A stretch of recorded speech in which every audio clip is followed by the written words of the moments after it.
to introduce Mark Leong, our board chair, and he's got the topics of astronomy and vision for the future. Take it away, Mark. Hey, Ikaika. TMT, not that big of an issue, huh? Yeah. First and foremost, thanks for coming today. We appreciate it. Hello. Do you support TMT, and if not, why? And if so, why? Okay, so I do support TMT. I support what they're doing, but I don't support them on the Mauna. Is because there's a lot of broken promises from our state government from the beginning of how they move forward with the management of Mauna Kea. The management of Mauna Kea is crucial. We have 13 telescopes up there right now. We add one more. This is what I've always been saying. If UH can come up with the management for Mauna Kea and work with the communities and the people to come up with the best plan for Mauna Kea, I think TMT would be up on that mountain. But they excluded some of the people within our community, and I think that's why you got a lot of pushback. So, for instance, I support TMT, but until they come up with a management, comes up with the management on Mauna Kea, I oppose TMT being built on Mauna Kea. But I just want to make sure I am pro-business. I have been pro-business from the beginning, and it doesn't look good if TMT doesn't build on the Mauna because of business. We want to ensure that people around the world, if they want to do business here, we're open to it. But we're going to have to do business the right way. And to me, and how I I view that, it was business the wrong way, should I say. Yeah, it's interesting. Some of my employees, we've been having this conversation for 6 months. I'm pro TMT, Right. and some of my employees are anti TMT, and we had a discussion this morning. And so your position is that if we can work with the local groups and we can come up with an accountability management plan, you're not opposed to TMT being on top of Mauna Kea. Is that correct? No, because I'm not opposed to TMT being on Mauna Kea. I oppose to the management and how they went forward, the state and the UH. Not only in the last 10, 15 years, but the whole existence of that mountain, of how they went upon going forth with everything that they have done. So, we can go into depth about it, but, right now I oppose the building of TMT on Mauna Kea. Yeah, so there is a plan to remove. And I'm not an expert on this. 5 of the telescopes, and that was a conversation I had with one of my coworkers today. What do we do with the other functioning telescopes if we do end up decommissioning 5? Come up with a plan. Is your position? We got to remove all and put TMT up there, or? No. So this is one thing that we have talked with some of the people with TMT is like, there's a few telescopes that are being decommissioned. Can we, because of disturbing different parts of Mauna Kea, can we have TMT be built on existing footprint of a telescope? And the question was no. We got to work. We gotta find a balance. I think my coworker must be following you because he told me the same thing today. Oh yeah, no, that's the talk around everyone that oppose. Yeah. Because let me tell you something. A lot of people that oppose TMT is not because of TMT or astronomy. They oppose how the state and the UH went forward with that broken promises. But I gotta say this, we right now we wanna just to be everybody know I'm biased because I was part of the protectors, but I think we should be a lot more thankful because TMT didn't have the money in the beginning. they're waiting for the money from Congress, from the Science Institute Foundation and the National Science Institute, and they didn't get the $1 billion yet. So, you know, who's going to foot the bill? And we talked to a couple of the people. It's like, TMT would have been the Big Island's rail. No. So, you know. Yeah. Well, I appreciate your response, candid response. What about the, you know, assuming, you know, we come to an agreement, the extension of the state lease or the University of Hawaii lease on Mauna Kea past 2033? Oh, that's, you know, basically, I'm just going to have to say this. It's not the county's jurisdiction, and I'm in a county seat, but it's counting their eggs before it hatches. So there's a lot of coming from outside and looking at the inside, and it's like, wow, you know, you're guaranteeing the lease. The lease is going to be up, but you're guaranteeing UH to acquire the lease again. So, you know, but it's a county. For me, I'm taking a seat of a county position, and county government don't have any jurisdiction on that mountain except communicating with its people and making sure everyone's safe. But on that mountain, it's all state jurisdiction.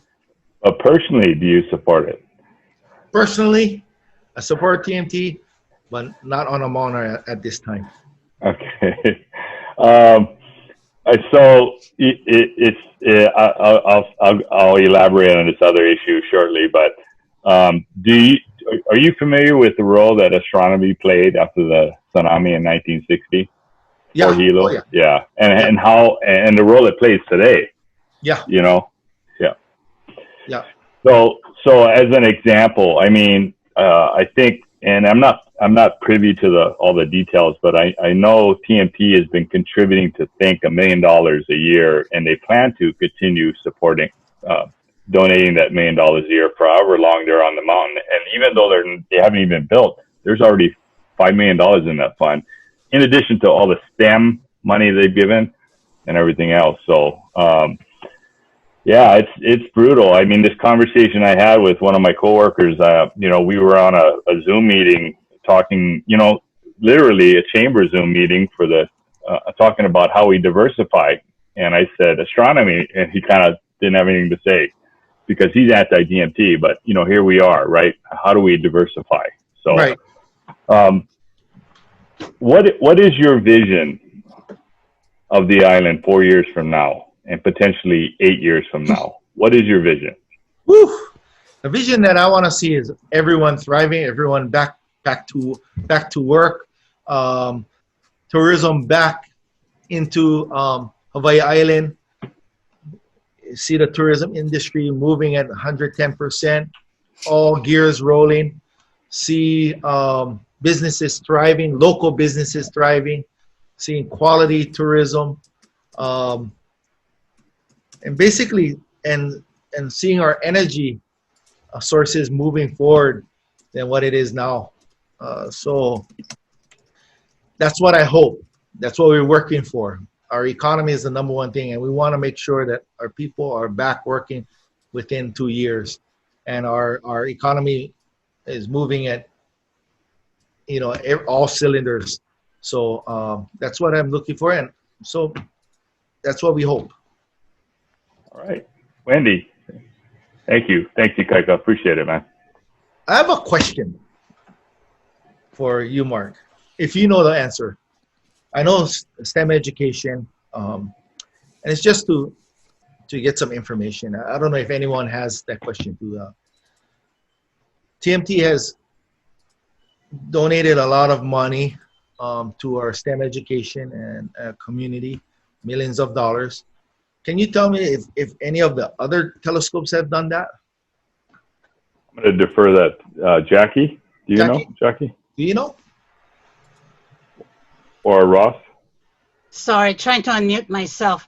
Ikaika, there has been money donated by the other telescopes, and more importantly than money, The other telescopes for decades have provided internships and opportunities for our young people to get involved in the astronomy sector and to be exposed to it. The Journey Through the Universe program that they do in all of the schools annually, that is fully funded and supported by the astronomy sector and by private sector funds, is one example. And remember, once they're exposed to science, it doesn't necessarily mean they'll be in astronomy, but they're those future engineers and wastewater treatment folks and everyone else that you referred to. So to that point, Mark's absolutely correct. Post-tsunami 1960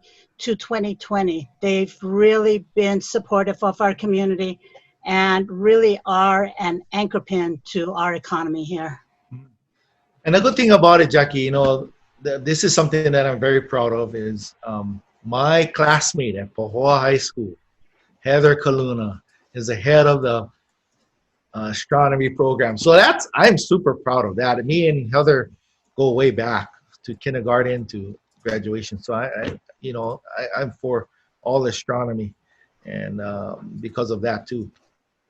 Wow, Hey, Jackie. Dr. Simons, you want to expand on what the Mauna Kea Observatories is doing in the community? Mm-hmm. You call me Ross, is that right? Yeah, Yeah, you want to expand yes, on what yeah. Mauna Kea Observatories is doing in the community, Doug? Sure. Jackie did a nice summary. To the total value of that, in terms of cash contributions, it's probably between $2 and $3 million per year. Ikaika, do you know Doug? No. Hello, Introduce Doug. yourself, Doug.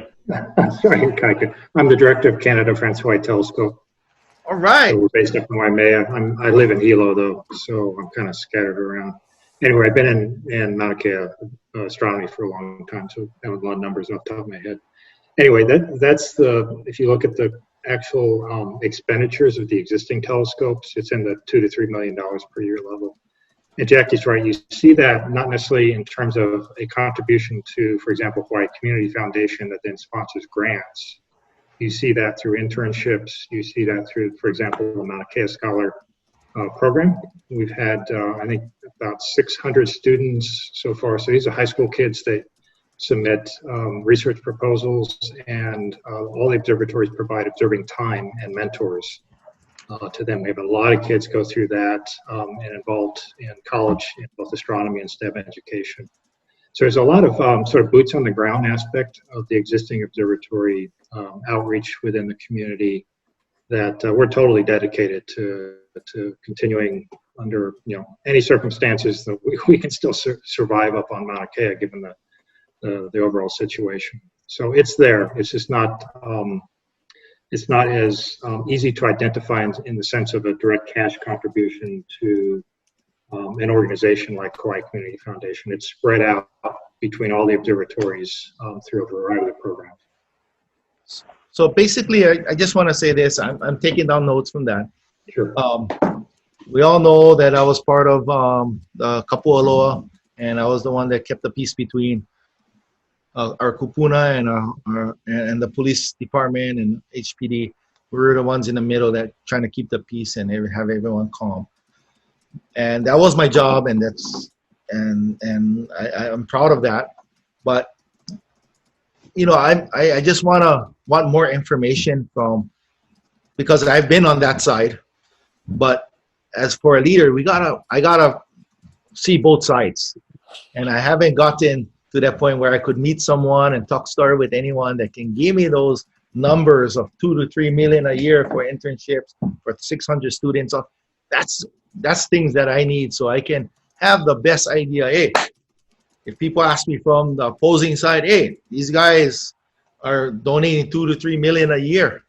They're supporting 600 students on Hawaii Island, and they're providing internships for keiki in the college program and also schools around our island. So I just want to make sure that I can be available on both sides of this issue.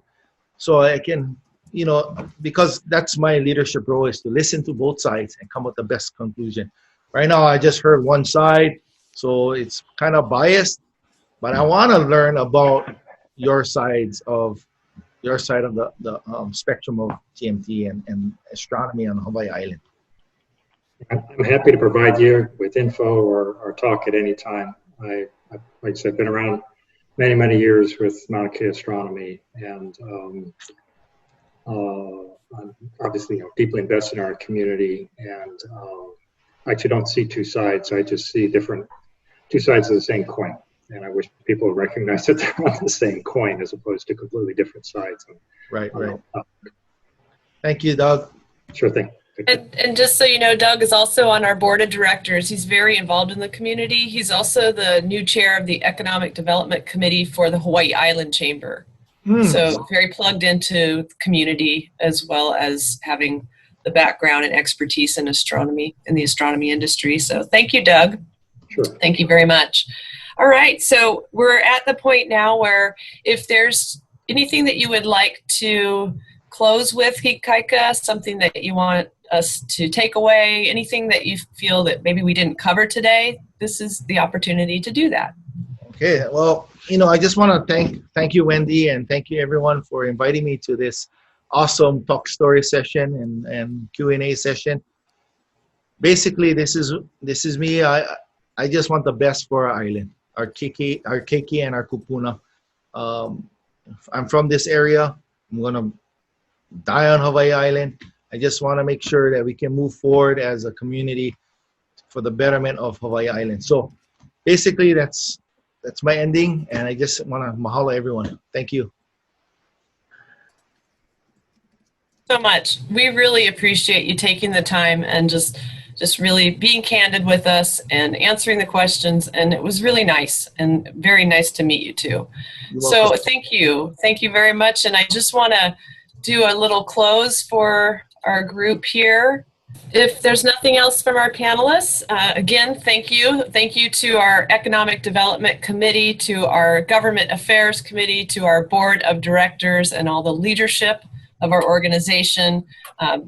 Really nice interview, and thank you, Ikaika, for being here with us. And I do just want to close with a few announcements. So first of all, we are right now doing a membership drive, and one of the things about the Chamber, what we try to do is to expand reach, to connect people, to build relationships, just like we are today with our new friend, Ikaika Marzo.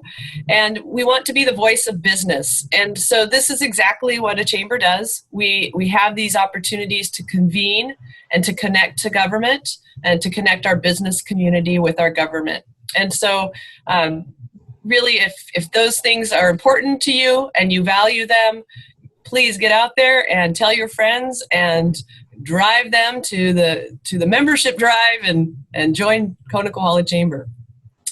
And then next interview will be tomorrow, same time, with Mitch Roth. And if you haven't gotten the link, I'll send that to you as well. We'll do that again. But tomorrow, same thing, Mitch Roth interview with our mayoral candidate. We do have an employment law seminar with Torkelson and Katz. If any of you know Newton Chu and Vaughn Cook and the team at Torkelson, we've done this for decades. We're doing it virtually. It's at the end of the month, September 25th.